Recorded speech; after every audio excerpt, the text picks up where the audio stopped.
guys, how you doing? It's Mr. Fuzzy Lego, and welcome back to our custom Lego minifigure video. And today I'm showing you two minifigures from the original 2010 Diary of a Wimpy Kid film. And let me first say, this film holds a very special place in my heart, not for nostalgic reasons, just because it's such a well-crafted film that is just, it's so much fun to watch for me. I love it so much. The character development in it is fantastic. And if you really want to know exactly really my feelings on this film, you can definitely check out those videos that Brown Table made. It's a perfect summary about why these films are complete masterpieces, and I love them to death. But anyway, I've been really excited to make minifigures from the first Diary of a Wimpy Kid film since for about few years now, and I wanted to wait for its the first film's 10th anniversary. And so that happened, and I completely forgot. I thought it was going to be in May, but it was actually March. And so I just kind of made these in like a week.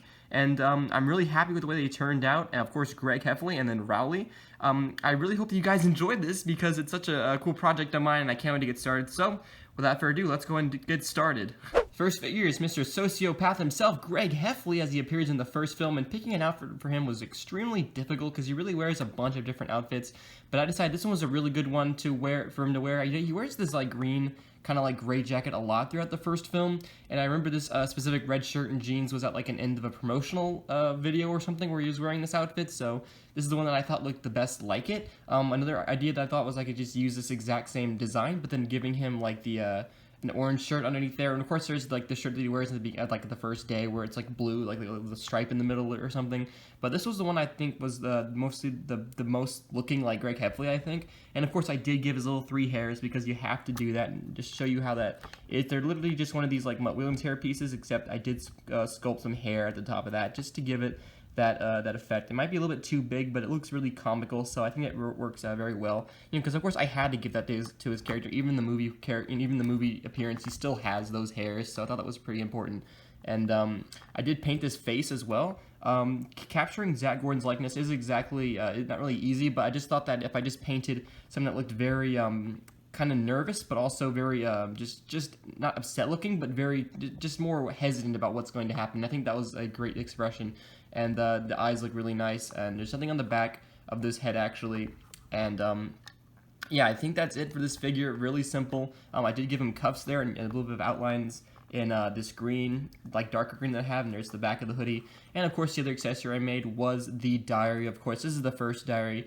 This is made with one of those Lego books that used to exist, not the new versions that come with the Disney figures. This is like the classic Lego book, and this is literally just painted with the red paint, and then this part here, like the spine, is added with a bit of extra detail with electrical tape that wraps around it, and then all the different spine things are painted on, and it's glossed over because the finished product looked kind of chunky, so I wanted to give it a little bit cleaner effect. I did paint diary on the front, however the D looks a little bit low compared to the Y, so probably could have done better on this on the Y, but I really just wanted to get these figures done. And I did paint the pages actually in like not exactly a white, but like a cream kind of color, which is the same color I used for Ray's robes actually. So that's something I did. And I would open this book, but I'm afraid if I do, like the pages will get all messed up. So I'm just gonna keep it closed and just kind of give it to him like this. So we can't exactly hold it without damaging it, but I think it turned out like a pretty cool accessory and very influential to the first film and the entire series as a whole. So that's really it for Greg Heffley, so let's go on to Rowley.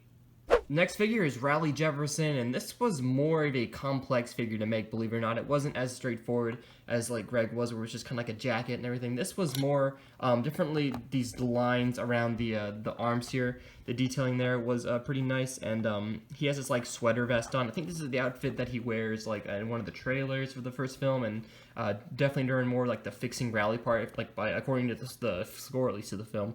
And yeah, just a lot of these green lines were painted on. That was pretty challenging, and you can kind of see them in better lighting, more of the green lines that I painted on there. I even did some on the top. It even runs in the inside like of the sweater vests, and then like this whole there's like a whole pattern underneath this, which is just electrical tape that I put on top of it. I did gloss the shoes as well so that they were more shiny. And that's really it for the simple figure. Now it's time for the the hairpiece. And what hairpiece was I going to use? This is a Will Byers hairpiece from Stranger Things, and that's an exclusive figure to that one expensive Stranger Things set. And so this was a bit more of an expensive figure to make, just because of the hairpiece was really the only thing that the only hairpiece I thought was the best for Rowley. There are other bowl cut hairpieces that look that exist, but this is definitely the cleanest looking one that I could find, and it was like $6 so on Bricklink. But that's Sure, there's probably more expensive parts out there, but for a minifigure, that's definitely kind of expensive just for a hairpiece, but it makes total sense. It's an exclusive piece for an exclusive figure from a popular TV series, so that makes total sense to me. And the headpiece I did paint as well, just not exactly trying to capture Robert Capron's likeness, but literally just a very happy looking face. So I did paint a giant mouth.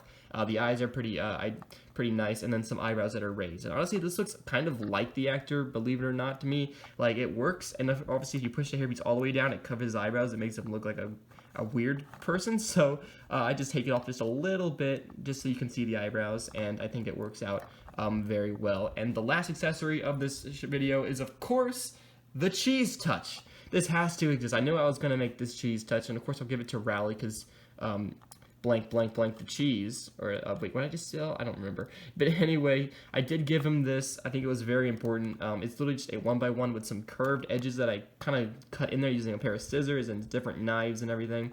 And be careful if you're trying that at home. And then I give all these different little dots and different details, just trying to match it. Like, not exactly what it looks like, but just trying to make it look right. I think from this angle is where it's most identical. I don't know. But I did make the cheese. I think it's very important that I did, and that's really it for Rowley Jefferson. So we're going to go ahead and wrap up this video. Alright guys, that's going to be it for this video. Thank you so much for watching, and if you enjoyed this, you can leave a like and a comment down below.